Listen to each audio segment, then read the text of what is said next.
All right. Hey, everyone. It has been a minute since I have been on, and I'm sorry for that, but life has been lifing for me, and particularly due to working on a master's. And so I've been in finals week for 2 weeks, and it's been crazy. Finals it was for real, and it took some work, and so forgive me for being out for a bit, but I needed to get through finals and finally did. So that's done, and here I am, and I'm just going to be doing. I'm kind of going to start leaning into sort of mid length YouTube rather, the shorts on TikTok and Facebook and all are fun, but they take a lot of work.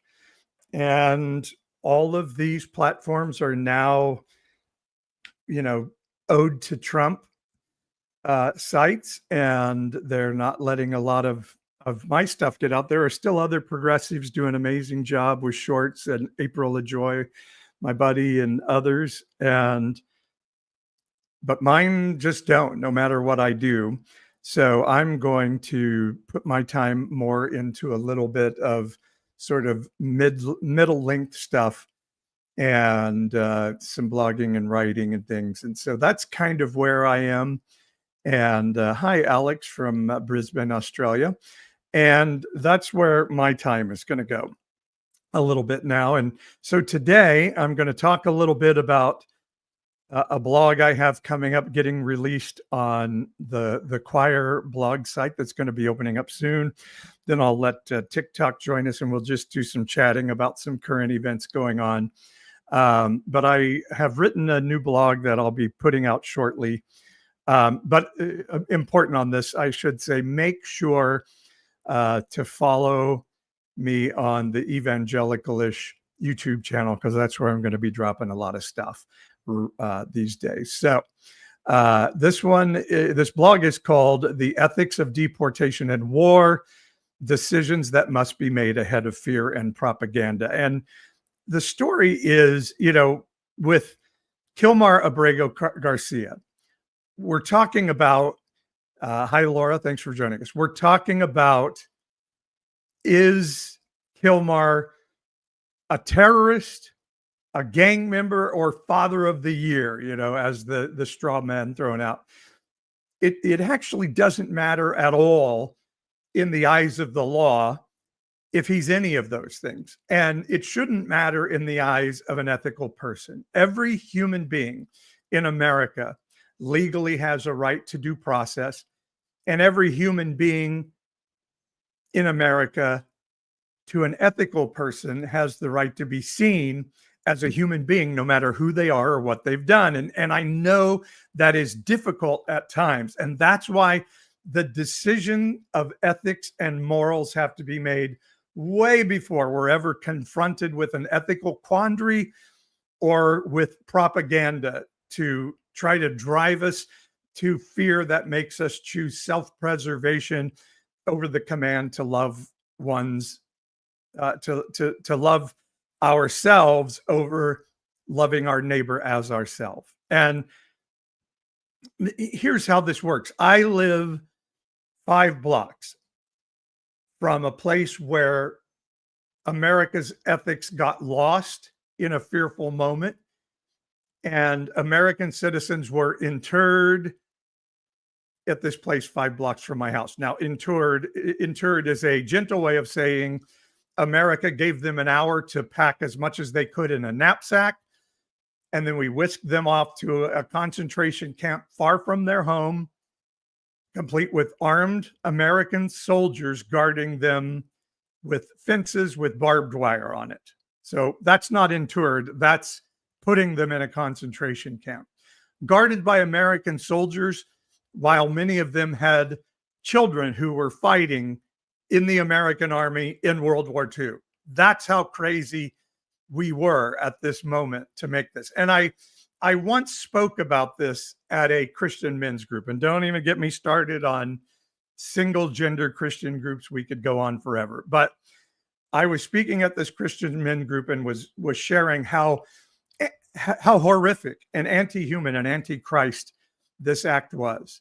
And I said it's important as the American people and theoretically in charge of our own government to really hone in on the lack of moral integrity and the lack of ethics it took in us to allow that to occur and realize how capable we were of doing really immoral things, and to covenant never to allow something like that happen again. So the next time we were faced with a Pearl Harbor or a 9/11 or propaganda of those people are rapists and drug dealers, that we wouldn't fall for it again.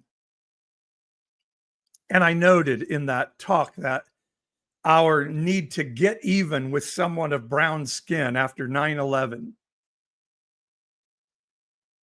caused us to attack someone, a people group of brown skin that had nothing to do with 9/11. Iraq had nothing to do with 9/11. Yet there we go. We're told by our Christian administration that they have weapons of mass destruction. And we're like, yeah, let's go get them because somebody's got to pay for 9/11. Even though we knew it was the Saudis behind it, we knew we couldn't attack them. So we had to attack somebody. So weapons of mass destruction, Saddam's a terrible guy. Let's go get him. And the irony of that is that more Americans died in Iraq than died in 9/11. We killed more of our own in Iraq. Somebody had nothing to do with 9/11 because we needed to get even with somebody. Then were killed in 9/11. And we killed as many as most estimates say somewhere around 300,000 innocent Iraqis. I mean, hear that number, 300,000 Iraqis who had nothing to do with 9/11. Dead, gone. And we talk about undocumented people killing Americans. I guarantee you, it's not even in the same stratosphere as 300,000 innocent Iraqis. I would dare say it's probably in the dozens, if not less. It's a made-up issue.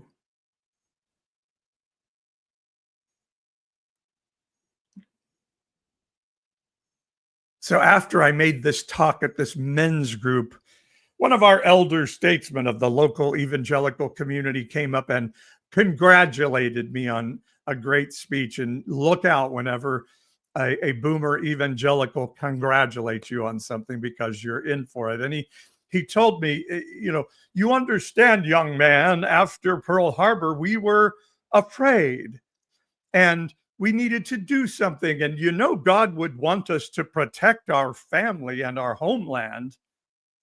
And as I continued chatting with this man, I realized that he could not fathom the concept that a person that looked Japanese and was of Japanese heritage could truly be American and have a stake in America as their homeland. He felt it was a gift of white men like him to allow those people to live in America.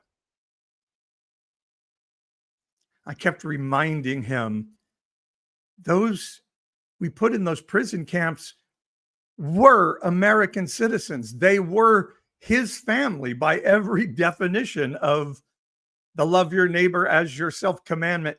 And it could not compute in his brain or in his soul. They were foreigners to him no matter what, because they weren't of white Euro background, despite the fact that his family came from somewhere else as well. But just he had no place for it. He was so indoctrinated in the idea that white Euro men owned the land of North American America. And I look back at that moment and I see the deep roots of Christian nationalism, Trumpism, self-preservation of the white race had so overcame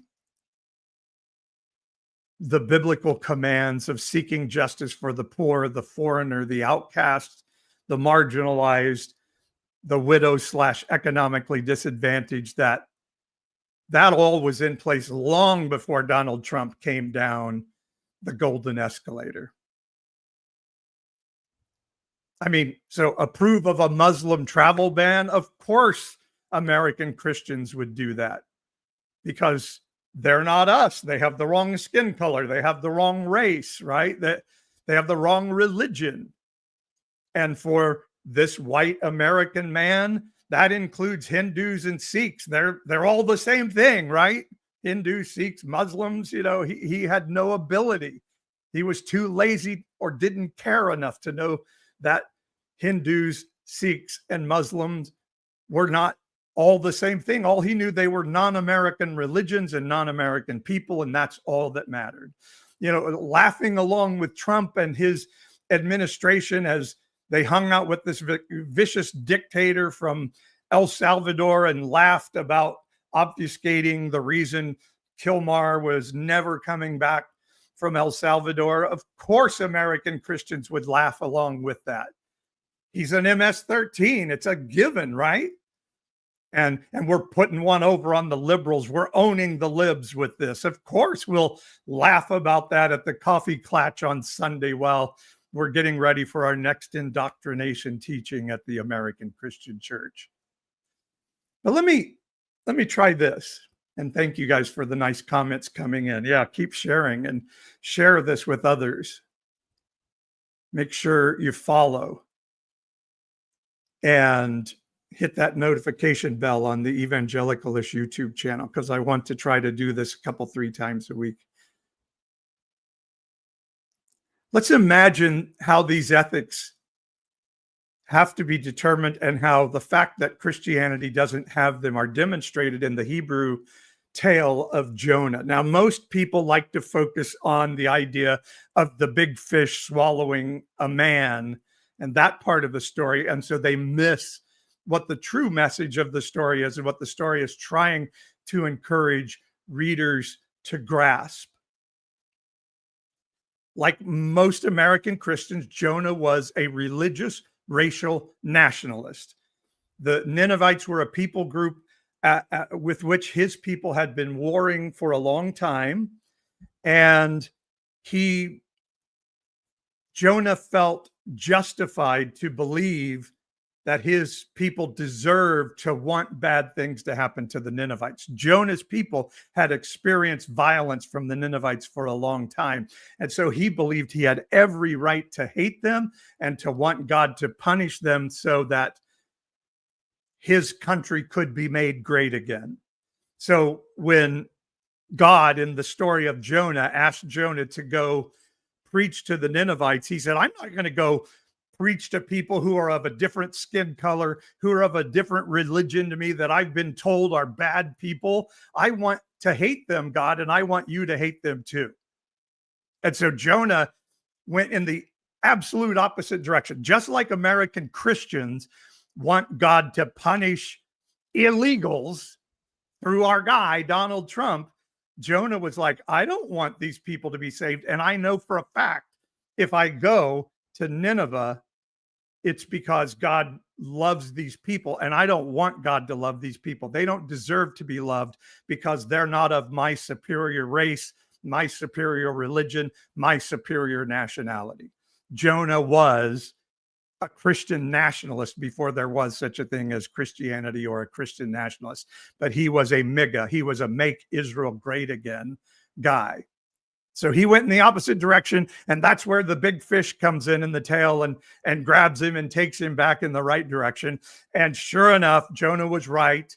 God had mercy on those people, and Jonah was pissed that God liked people that he didn't like.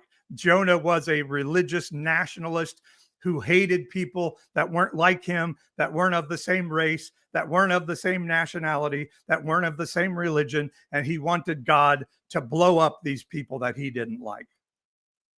And so he said, come on, God, why don't you just kill them? They don't deserve mercy, the same mercy that Jonah had received himself. And he put this huge punctuation mark on the end of it. He said, I don't want to even be alive in a country, God, where you would have mercy on those people because they've injured people that I know. Just like American Christians today are like, our country's not great if we let these people, those people, come into our country. I'll show you in just a bit Chris Murphy, Democratic senator, who told why we have asylum laws in the United States. And the reason is because we once disallowed Jewish people from Germany to come into the country because we're like, we don't really like those people. And so we turned them away and they all went back to Germany to their destruction. And we said, never, ever, ever again will we tell people no until they get a chance to prove they deserve asylum. So actually being against asylum for asylum seekers is an anti-Semitic stance. That's why the law is in place. And so Jonah says to God, I would rather be dead than live in a world where you have mercy for people that I don't like, mercy for people that are of a different race, a different religion, and a different nationality than me.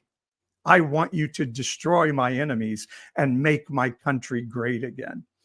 And you know what God says to Jonah in Jonah chapter 4? God says, do you do well to feel this way? A rhetorical question that is the ancient equivalent of, how's that working out for you, Jonah? What do you think? You think that's the way you should feel? And Jonah is like, yes, this is exactly the way I should feel. You should blow those people up.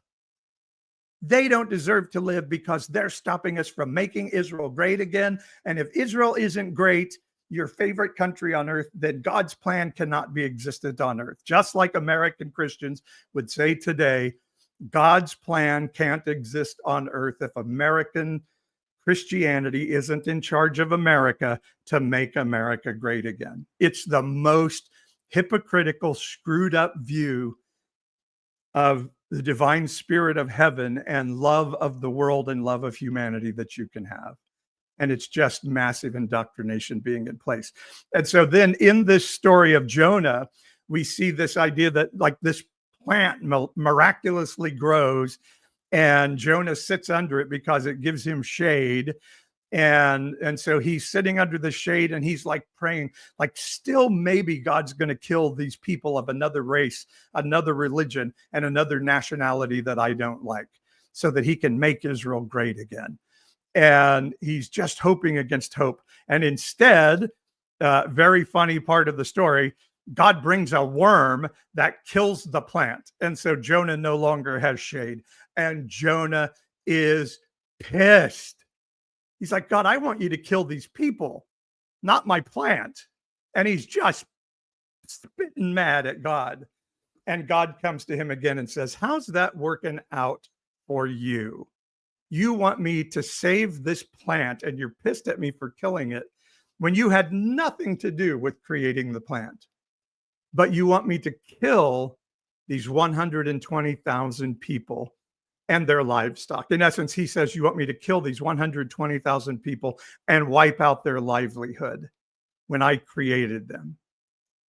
How is that being anything godly in any way whatsoever? And I think every Christian in America should have to read Jonah chapter 4 and read it as themselves as Jonah and let them hear God say to them, how's it working out for you to hate those illegals so that they can be mistreated, so that you can have more comfort you believe in when you had nothing to do with creating any of it, and you want me to destroy these people? Perhaps we need a little bit of introspection again to ask, are we religious nationalists like Jonah, saying we'd rather be dead than live in a world where people of a different race, a different religion, and a different nationality get mercy from something divine or from us? Sorry, phone call came in. Let me turn that off. I'd rather be dead than they have something good happen in their lives, because the only persons that deserve mercy from heaven are us. It's a really dark-hearted belief system. So when we say, yeah, he's MS-13, he doesn't deserve due process, what we're saying is, I don't want to live in a world where somebody that I think is illegal, and by the way, no human being is ever illegal, period. Then you're saying, I don't want to live in a world where everybody deserves the same mercy and the same rights as me, and those who look like me and think like me and believe like me and are from the same nation as me. And divine love from heaven is saying, how's that working out for you? Do you do well to feel this way? And that's why we have to make a covenant to say, never again will we put American citizens into prison camps because we're afraid of the Japanese. Never again will we go get retribution for 9/11 of people that had nothing to do with 9/11 just because we can, and we're the biggest bully on the block, and we kill more of our own citizens than died in 9/11, and we kill 300,000 innocent Middle Eastern Iraqi people just because we're afraid. And we feel like we have to show people how tough we are after we've been brought to our knees by airplanes flying into buildings.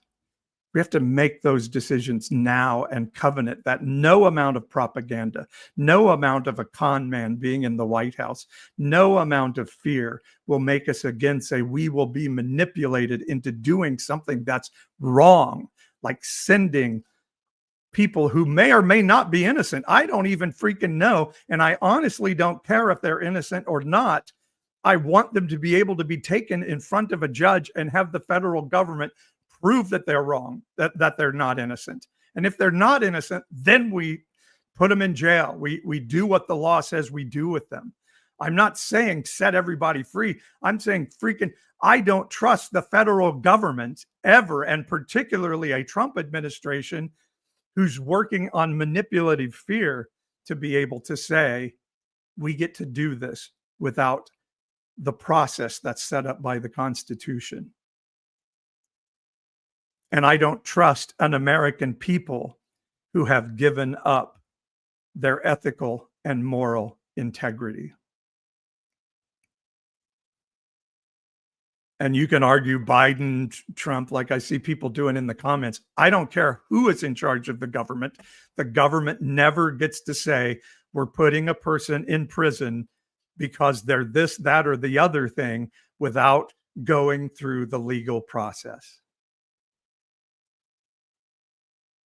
And today, American MAGA Christians need to hear, do you do well to feel this way when you are in fact just another religious, racist, religious nationalist like Jonah? With God saying, do you do well to feel this way? Ethics and morals, they've got to be chosen way ahead of time. or else you get easily manipulated by propaganda and fear. All right, boys and girls, we can talk a little bit. And I can answer some questions. Hi, Melinda Hale. You're awesome. Doug Ragsdale says, the governor of Indiana says interracial marriage was a mistake. Holy shit. These are crazy people we're dealing with. No doubt about it. Alex says the assumption of he's guilty because we say so is the road to fascism and ethnic cleansing, and nobody is safe. Yeah. Doug on the left says, how are classes going for you? Not stressing you out too much. Oh my gosh, Doug, I was saying at the very start of this that I've been missing because I had 2 weeks of finals week and it was brutal. So I've just been like AWOL for a bit because it was my first semester of my master's program was brutal beyond measure. I want to play something for you all. Thank you, Batpaw. That's really cool. I love these earrings too. I just got them actually. So I want to play something for you. It is, I got this from iHip News, and it's a clip of Chris Murphy, senator, at the hearing with Kristi Noem. You'll love this, Douglas. You'll love this. Kristi Noem, our wonderful head of Homeland Security. I think she may have but whatever office of the cabinet is over Homeland Security. And she's been getting grilled and like giving bullshit answers to everything that's come in. And so Chris Murphy finally has had enough. And he just tells it like it is and says, you're so full of shit. And he really tells it well. So wait, let me, hang on. I'm sorry. I got to get around and put this in. Okay. Oh, I do it like this. Okay. Share screen. And this is just like, he just drills her.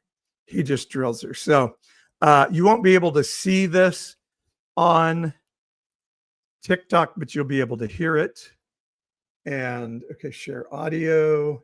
Sorry, I've got to look around all my stuff here. I've got so much equipment in front of me.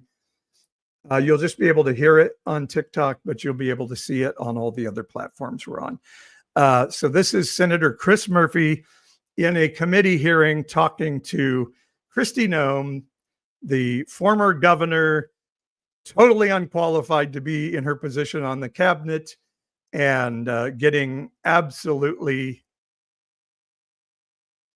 slapped by Democratic Senator Chris Murphy. Here we go. With seriousness and respect, but your department is out of control. You are spending like you don't have a budget. You're on the verge of running out of money for the fiscal year. You are illegally refusing to spend funds that have been authorized by this Congress and appropriated by this committee. You are ignoring the immigration laws of this nation, implementing a brand new immigration system that you have invented that has little relation to the statutes that you are required, that you are commanded to follow, as spelled out in your oath of office.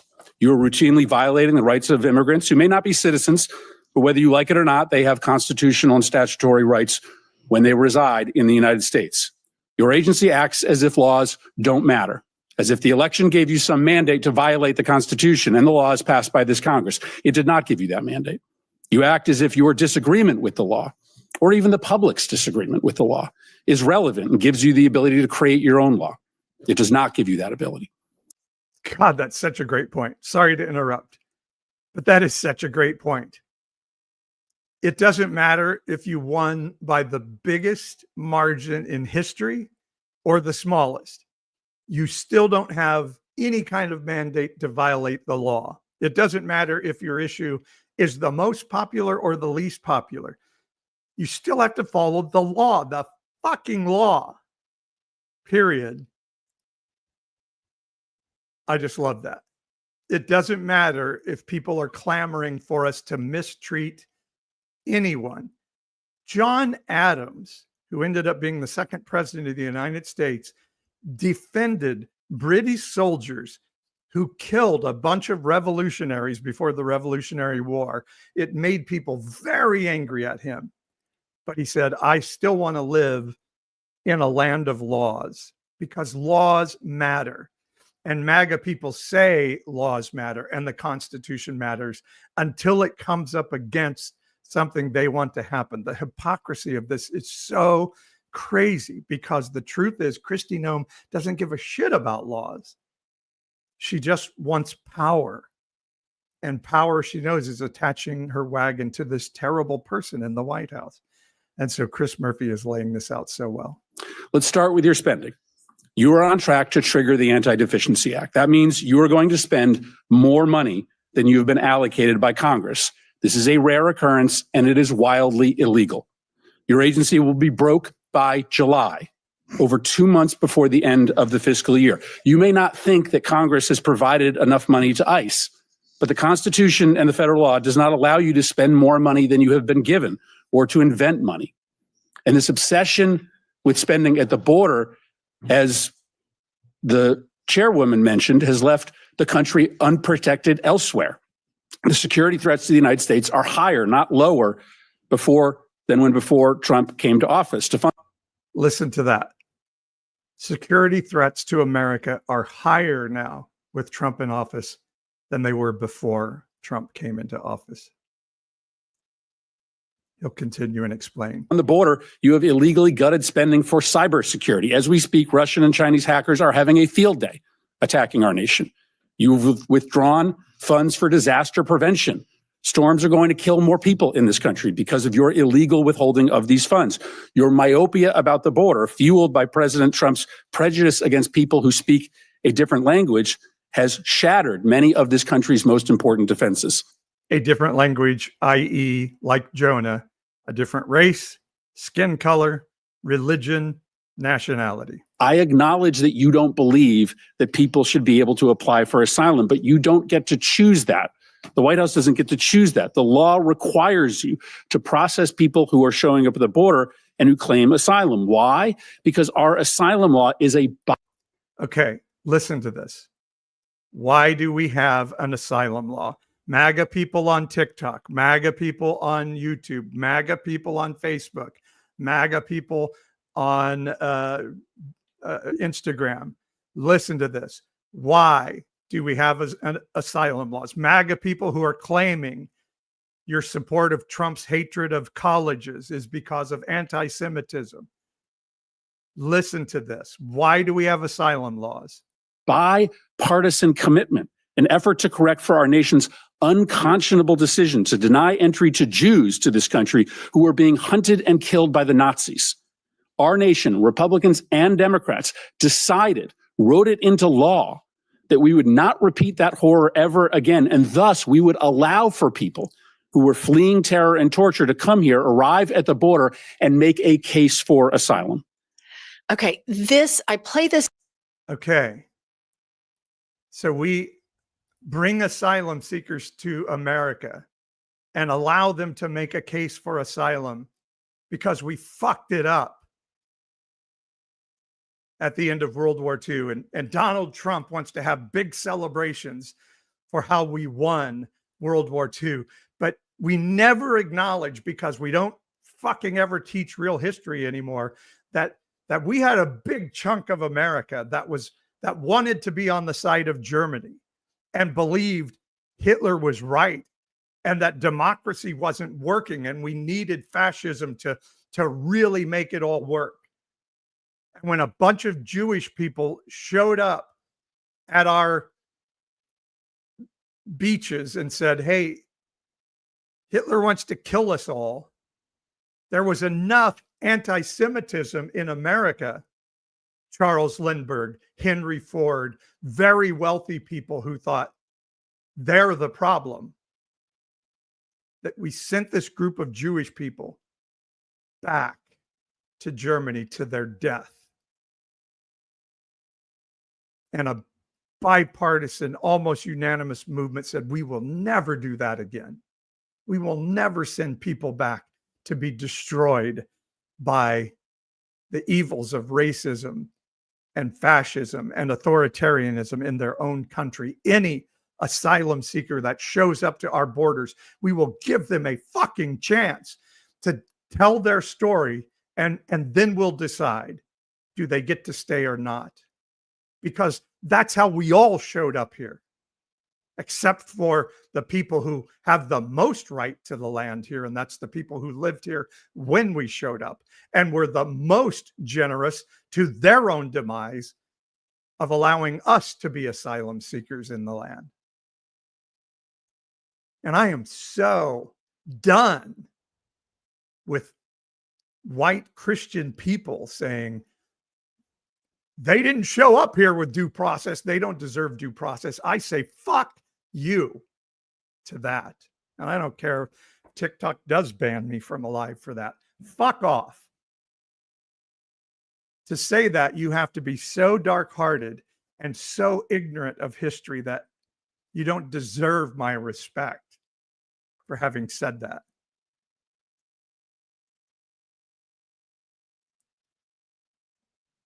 Don on Facebook says, for those of us that work in law, you cannot believe how offensive all this bullshit is to us. 30 years in this profession, and now they want me to believe everything I've ever learned, everything I've ever done in this career is a lie. The law works if you work it.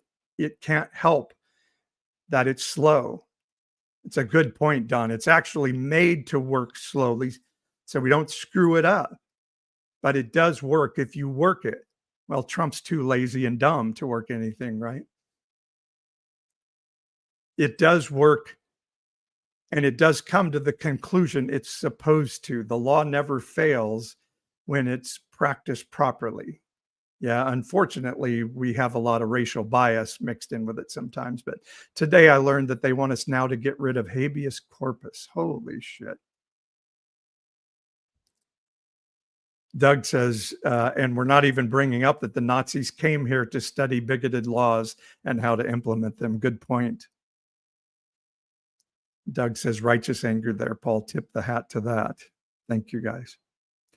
Thank you, Nana Weezer, for the gift on TikTok. Love it. Yeah, I am really done with the whole MAGA thing.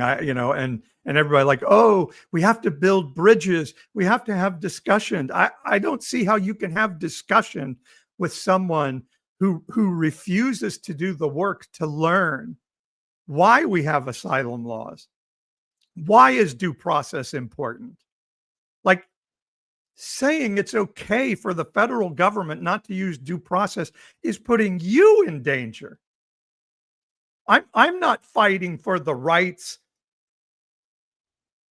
of just undocumented people in America, even though I am, and they deserve them. I'm fighting for my rights. I'm fighting for my children's rights, because if due process and habeas corpus go away, they're not fucking coming back in my lifetime or my children's lifetime. If freedom of speech, freedom of the press go away, they're not coming back.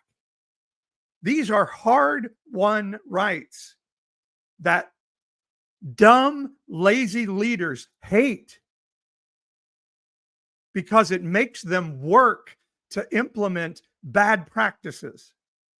And so, of course, Trump hates them because he's not smart. He doesn't know how to work through a system. All he knows how to do is bully people with threats of lawsuits and stupid arguments. And so, of course, he hates freedom of the press. Of course, he hates court systems and having to work through process.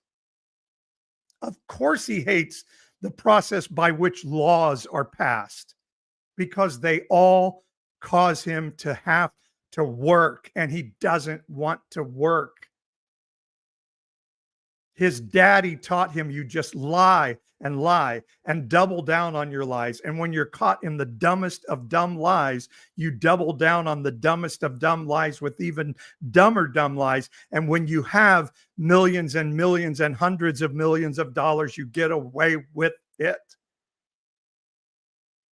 And Trump is laughing all the way to the bank, making billions off of meme coins by being president. His kids making billions using their influence as daddy being president all over. And he's just laughing about it all. And he said, I'll make I'll make everybody rich and happy.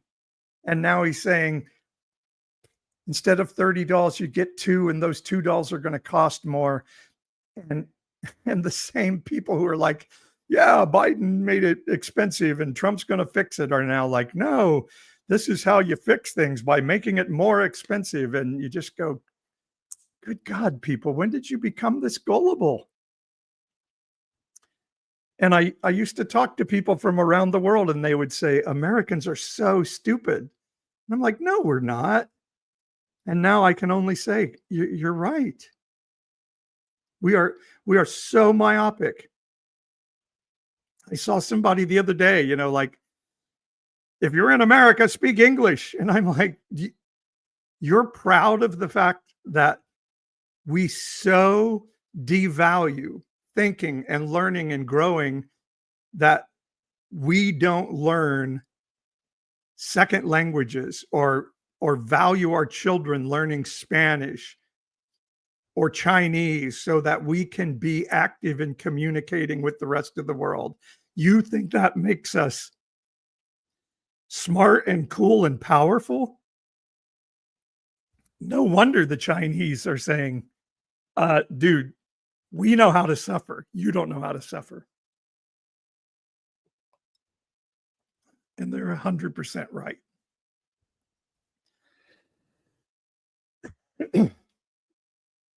If we want to go a long-term trade war with China, we'll screw up.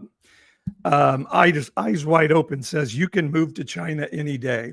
See, this is what, again, like, people who can't really sit and register thoughts are, America, love it or leave it, rather than America, love it, ask it to be better. Like, true love of something is saying, I want it to be the best it can be. Thoughtless people who are deep into propaganda and indoctrination are like, you have to love this or else you have to get out. Don't ever ask me to be better or to think or be introspective or like really learn our history so we don't do the same dumb, ignorant things over and over and over. You get out so we can keep doing the same dumb, ignorant things over and over and over. Hi, Doa dear. Love you too. Doug on the left says, China is looking mighty appealing these days, unironically. I don't want to go to China. That's my point. But Trump is too dumb to know what a trade deficit is and why we have a trade deficit with China. And it's because we like cheap products. It's why, like, a dumbass like what's his name, Kevin, what's Kevin, the bald guy from Shark Tank, who now is like a huge Trumpite. But for 10 years, while I was having my kids watch Shark Tank, he was always like, oh, you got to take that production to China because Americans want cheap products. And so we bought our products from production in China because American companies took their production to China because rich people wanted to make more money and Americans refused to pay more for products. That's why. Not because China was ripping us off, because Donald's too dumb to understand what tariffs really mean and what Kevin O'Leary, that's right, Doug, thank you, on YouTube. Like, Donald Trump believes if I go to Starbucks and buy a coffee, I now have a trade deficit with Starbucks. And Starbucks needs to buy an unconventional Pastor Paul subscription at pastor-paul.com, or else I'm getting ripped off by Starbucks. I mean, that's how fucking stupid this guy is. No thought of like, no, wait, I got a product in exchange for the money I gave. I mean, it's so ignorant. And you know what's hilarious is I was watching Ferris Bueller. Ferris Bueller's Day Off, one of the greatest movies ever made. I love that movie so much. I could watch it 100 times. And Ben Stein is on there. You remember Ben Stein being on Ferris Bueller's Day Off? You know, Bueller, Bueller, Bueller. You know, and Ben Stein's teaching the class, and he starts talking about America in the Depression, and we decided to bring tariffs through a bill. Does anybody know the name of the bill? The something Hawley tariff bill. Anyone? The Smoot-Hawley tariff bill to get us out of the Depression and give more money to the federal government. Did it work? Anyone? Yes, no. Did it work? No, it didn't work. And America sank deeper into the Depression. And I was just like, oh, why couldn't Trump have watched this movie instead of Escape from Alcatraz? And he could have come out saying, oh, I'm brilliant. I've decided that because of the Smoot-Hawley tariff fiasco, we're going to take off all the tariffs, instead of coming out and saying, we're going to open Alcatraz. You know, we toured Alcatraz with our children once, you know, and we came out and like, Dad, why don't they open Alcatraz again? And same, you know, Trump watches Escape from Alcatraz. He's like, we're going to reopen Alcatraz. I mean, he's just a little child is all he is. Just a little child. And he's got to reopen Alcatraz. Don says Ferris is great. Ben Stein was talking about tariffs. Yes, he was. Alex says Alex from Australia. She says the rest of the world sees it with alarm. Canada and Australia have rejected our Trump imitating PM candidates, and it seems the election of the new Pope Leo is also making a strategic point. Love it. Jack's mom says, thank you. I was hoping someone would bring this to the table. Anna says yes. So guys, don't forget, share these lives. Subscribe on YouTube to the Evangelicalish Pastor Paul channel, because we just want to grow this thing. And I used to be doing really well on Facebook. Then Zuckerberg flew to Mar-a-Lago to kiss the ring.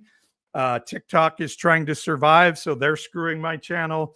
It seems YouTube is the only place I have a chance to survive. So please help. I want to show another video, and this is I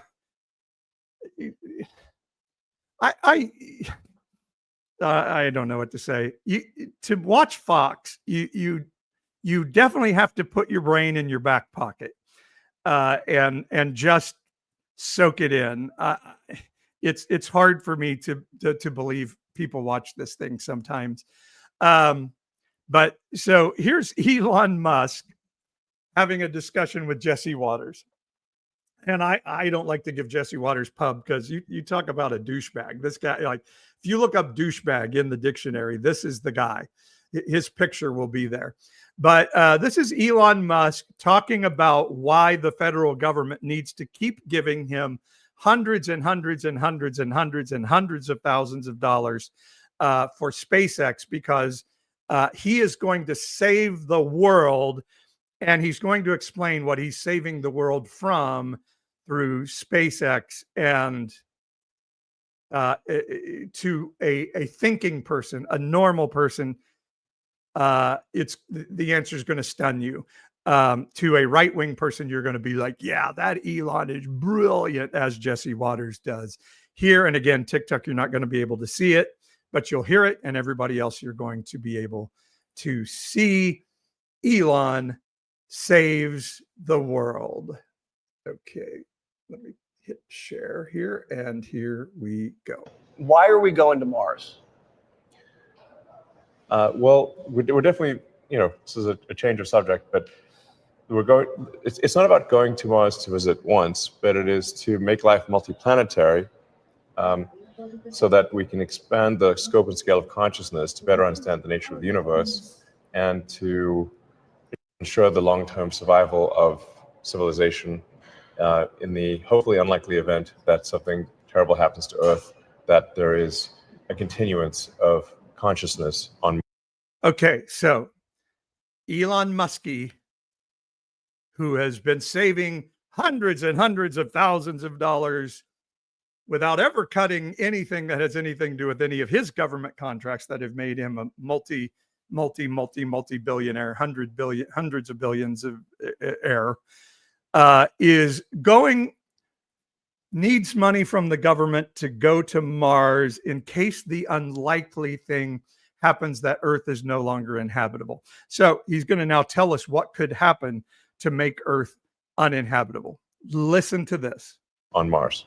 This is a backup plan in case something bad happens here, going to Mars. That's one of the benefits of Mars, is life insurance for life collectively. So eventually, all life on Earth will be destroyed by the sun. The sun is gradually expanding. Okay. Life on Earth is going to be destroyed by the sun. This is why we need to get to work now to go to Mars. Keep listening. And so we do, at some point, need to be a multi-planet civilization because Earth will be incinerated. I'm hearing this for the first time. No one's ever told me the sun is going to burn This is not a Earth. disputed fact. Okay, Jesse Waters is hearing this for the first time because apparently he never took science in grade school or junior high or high school or college. So Jesse Waters, I guess that makes him the perfect Fox host because he's never taken science and has ever learned that one day the sun, like all stars, will burn up and collapse and no life will be able to exist without it. That no life on Earth can exist without the sun, and the sun's going to burn up everything around it as it goes. And by everything, it means the solar system and close by solar systems and other things. But okay, I'll stop interrupting. I'll try at least. I'm not disagreeing with it. Yeah. I'm just saying I didn't know this was our destiny, to get roasted by the sun. Yes, and I don't think there's anyone who would disagree with that. So we have to set up plans to leave and spread out. So Elon just said, I don't think there's anyone around who would disagree with that, except hundreds of thousands of Fox listeners who are certain there's no such thing as climate change. There's no such thing as an old Earth, and that Jesus is going to come and take us all out of here before any of this happens. I mean, we have several 100 million years, so it's not like you don't hold your breath. It'll be okay. But if Earth has been around for 4.5 billion years, which is what the fossil record suggests, then Earth only has about 10% more life in it before it gets so hot that life is impossible. And you're going to be the guy to put us close. Okay.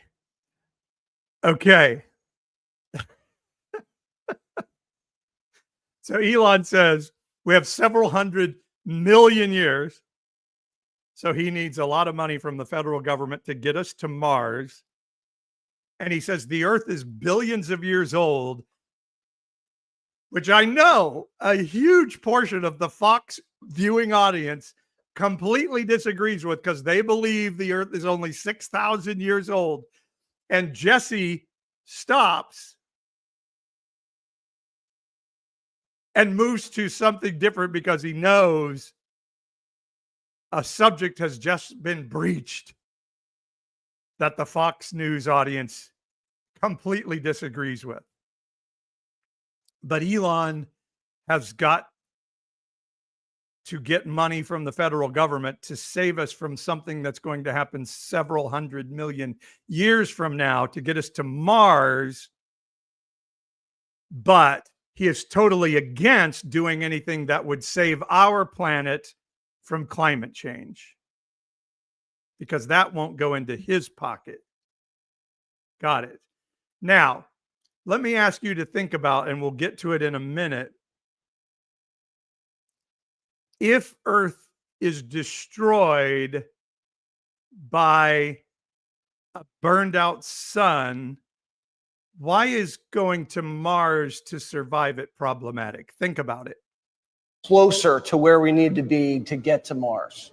We're headed there. Yeah, we have a long way to go because it's not about just landing on Mars and doing flags and footprints.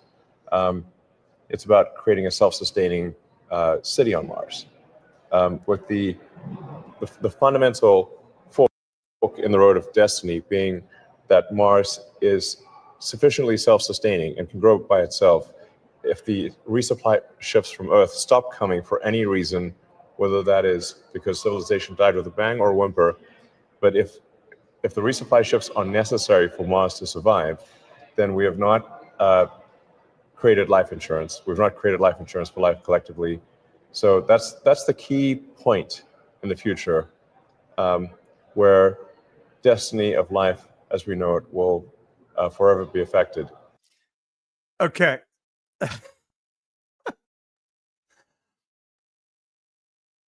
I mean, there's just so many things in that video.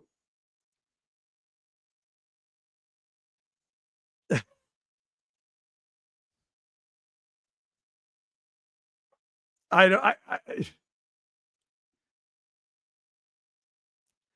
So first off, yes, we can't live on Mars and have a supply chain from the Earth if the Earth doesn't exist.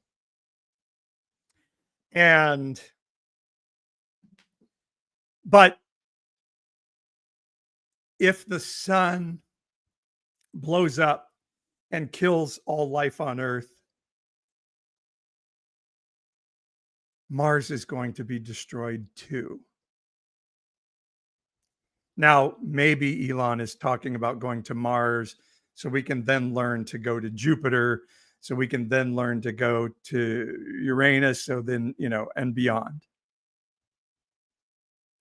But I have a better idea. Why don't we try to make life sustainable on Earth as long as we can? And realize that we're part of the process of life in the universe.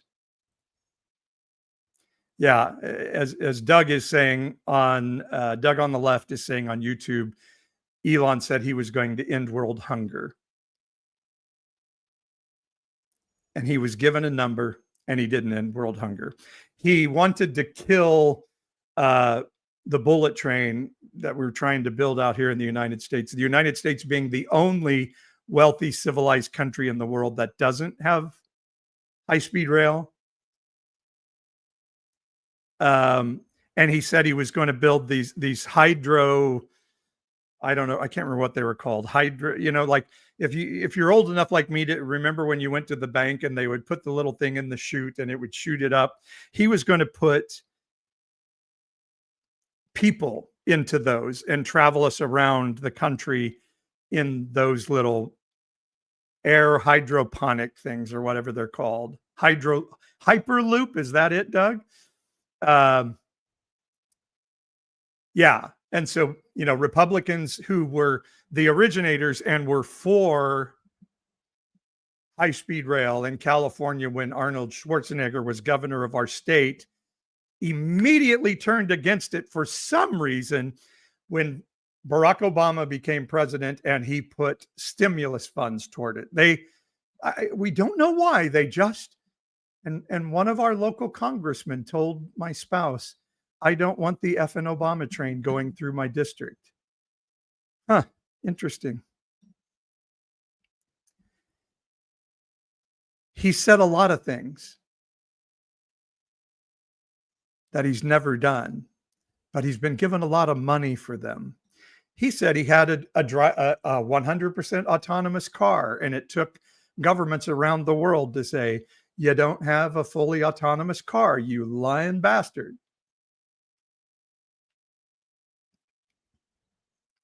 I think I just heard Canada has banned Teslas now or something. They're not going to allow them to be sold anymore. Packs under construction. It says hydraulics. I think Hyperloop is right. I think Doug is right on that one, but thank you for that suggestion. And Pax also says he's the villain archetype, and I think he loves it. I think he's just a psychopathical money grubber.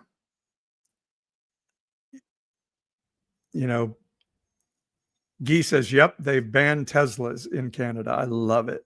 I love it.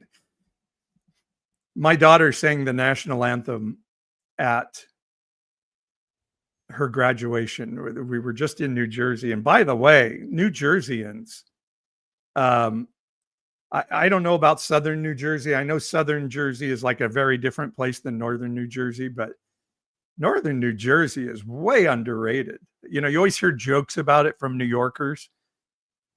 But I love Northern New Jersey. Man, what a beautiful place. What a beautiful place. Yeah, Alex says there's a bit of Ayn Rand's Atlas Shrugged reflected there too in Elon. The elites go off to create their own utopia. Hey, what RFK Jr. said about autistic people the other day, that is a complete eugenicist view of the world, that somebody who is autistic, somebody who's trans, they don't deserve life as much as we normal people do. We need to get rid of those the things that make those people not have livable, legitimate lives. It's a complete eugenicist view of the world, that if you're not a big steroid eater like RFK with big muscles that can cut the head off a whale and put it on top of a car, you're not as worthy of life as a bunch of other people. Doug says Canada hasn't banned Tesla. They've just banned them from tax rebate. Well, they totally scammed the Canadian tax rebate system. I mean, that's how Tesla has made a huge amount of their money, is by gaming carbon unit systems and compiling carbon units and selling them to polluters. I mean, these guys are all scam artists, man. It's incredible. Like Trump's meme coin is just a shady way for people to legally bribe the American president.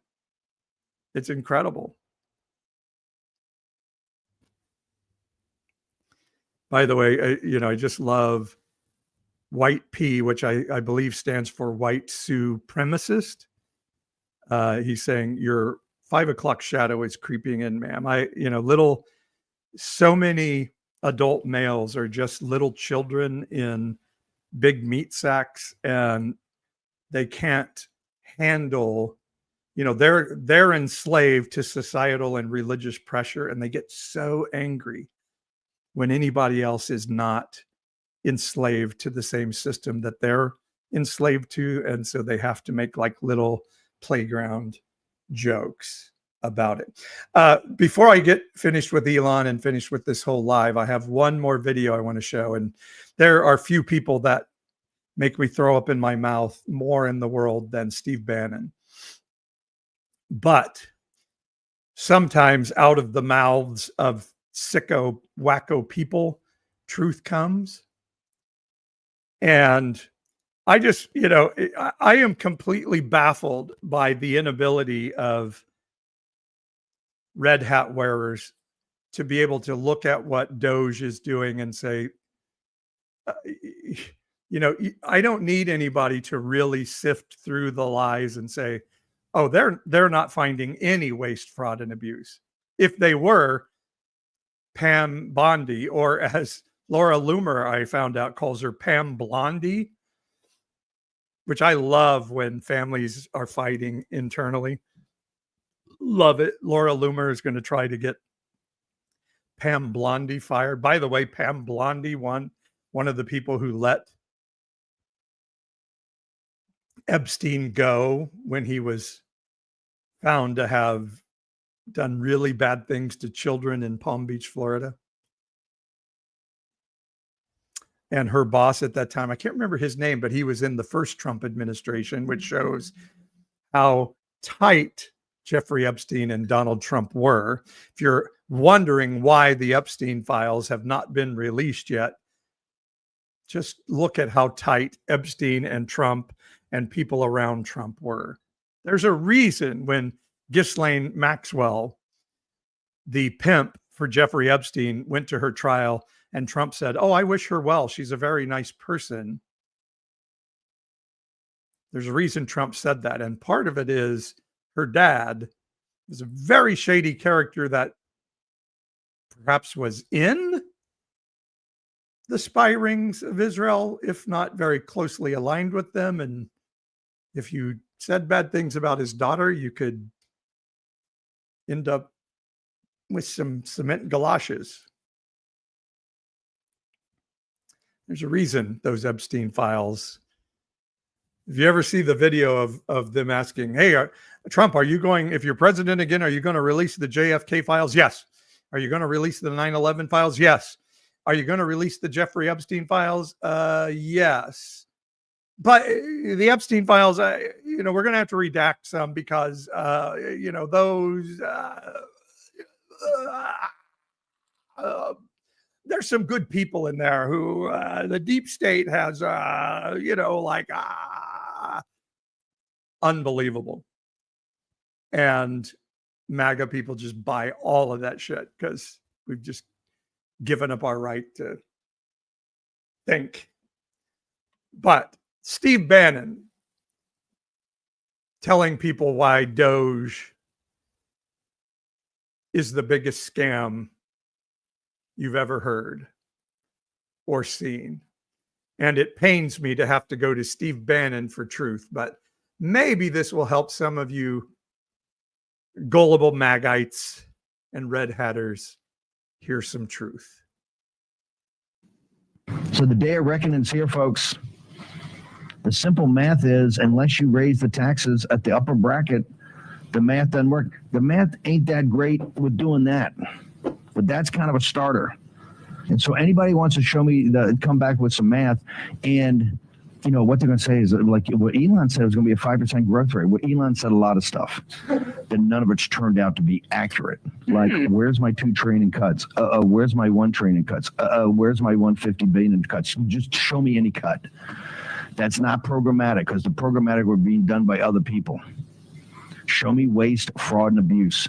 You've been over the Pentagon for 2 months, bro. That's a viper's nest of, wait for it, hang on, wait, waste, fraud, and abuse.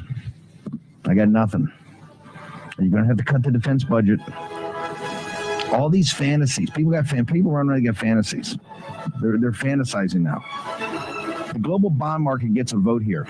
Don't forget the equity market, right? That's just lowering the cost of equity. All right. We don't need to, All right. And those are my friends from the Majority Report there, but Steve Bannon is the one telling people the truth.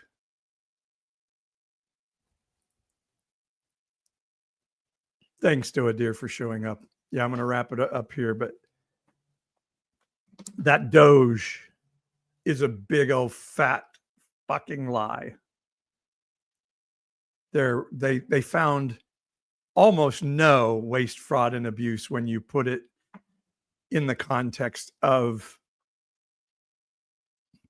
the entire federal budget. And then now that Trump is saying we're going to have a $1 trillion military budget, nobody has raised the deficit like Donald Trump did in his first term. And he's going to do it even more now. So my advice to red hat Christians, like, actually read the Bible and read it with an open heart and open mind. Be introspective. And when you read like a story like Jonah, don't be afraid to read it and ask yourself, am I like Jonah? Would the God of that story, that divine spirit, say to me, do you do well to think this way about people of a different race, a different skin color, a different religion, a different nationality than you? Because you've been indoctrinated to believe that being white Euro-cultured American is to be in the most godly space possible. And that everybody else is fortunate to get to ride along with you. And because of that, every time America decides we're going to bully somebody and kick the shit out of them and throw them out of the country without due process, you think, oh, well, of course God would want us to do that. But the Bible, and when I say the Bible, in this instance, I'm talking about actually the Hebrew Torah and the Hebrew Tanakh that we've colonized to call the Old Testament, doesn't say that at all. In fact, the command to seek justice for the poor, the foreigner, the marginalized, the widow / economic disadvantaged is in the Bible about 2,000 times. The number of times to ban abortion is in the Bible this many times. 0. The number of times to marginalize queer people is in the Bible this many times. The number of times to oppose gay marriage is in the Bible this many times. You've been manipulated for political purposes. And the divine spirit of heaven is saying, how's that working out for you? You've been manipulated by evil people. Jerry Falwell Sr., Francis Schaeffer, James Dobson, Pat Robertson. These were evil men with evil intentions. And Frank Schaeffer, who was in the room, will tell you today, they knew they were evil people with evil intentions. Paul Weyrich, the mastermind of the moral majority, was an evil man who wanted to get rid of democracy, didn't want people to have say in their governance so that Christianity could be put in charge of the government. And not Christianity, but a very specific type of Christianity that then would take charge and punish anybody not a part of that particular type of politically prostituted Christianity. And we're seeing it in action today. Project 2025 was a long game, finally written up, but this has been a multiple decade process of putting a specific small majority of Christianity in charge of the country. And I know there's a lot of Catholic Christians and a lot of Mormon Christians who are right now on board with all of this because it sounds kind of like theirs. But at some point, this evangelical Christian nationalist belief system will start to say, no, no, Mormons, you're not a part of this. No, no, Catholics, you're not a part of this. No, no. And I beseech you, look into the mirror and say, is it good to be feeling this way? Just as the divine spirit said to Jonah, do you do well to feel this way? Uh-oh, TikTok's going to cut me off if I can't verify myself. Wait, what the heck? Oh, there we go. Hi, national champs. Good to see you too. Everybody, like my channel, like my YouTube channel where I'm going to be doing more of these. I ended up going way longer than I thought I would, but it was so much fun. And I've been gone for so long in a massive amount of books about marriage and family therapy. Hi, Tiffany. I know it is. I should have said hi, Tiffany. Sorry. And it's good to see you too. I hope your basketball team did well this year. And Doa dear, good to see you. Alex, good to see you. You guys are awesome. Make sure you like the channels and help me grow this thing, because MAGA rule and people kissing the ring of MAGA are killing my channels. So love you all. We'll talk to you soon. We'll see you later. YouTube and Instagram and Facebook.